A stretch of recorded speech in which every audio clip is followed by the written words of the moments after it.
there's the old girl there. This is going to be the first part of restoring our VL Berlina turbo, original LW5 turbo engine. When we purchased it, didn't have a fuel tank, so I've managed to find a second-hand one that needed a bit of work.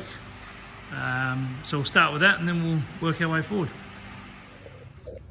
Alright, so this is a fuel tank out of the VL, which is missing a little fitting off here, and this fitting right here has broken off at some stage, and it's supposed to be laying all the way across the top of the tank as a breather.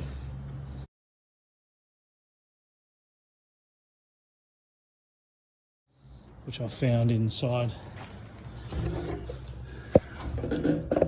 Which I found up inside there, so you can see that. So I've drilled 2 holes. Where are we? Drilled 2 holes, hooked that up with this bit of rod. Now I'm going to try and braze those holes closed and snip the offcuts off. And then I'm going to try and braze around here to seal that up. And then I'm going to try and braze the fitting on here. But I've never brazed anything in my whole life. I've got no fucking idea, but we'll give it a go. Excuse the P's and Q's. Well, that seems to have done the trick nicely.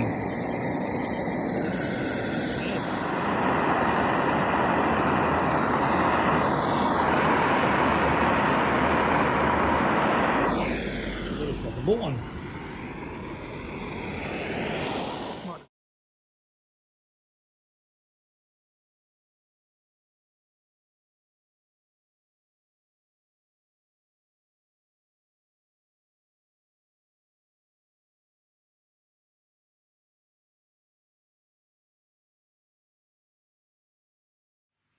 Alright, so now that's that fitting all brazed on there, which seemed to work quite well. Given the whole thing a coat of primer now, ready to give it a paint after it dries. So the little bits that we've repaired, they come up a treat. So she's all in primer now. And tomorrow I'm going to be giving it a coat, or a few coats, wherever it needs, of this Raptor coating. Stay tuned.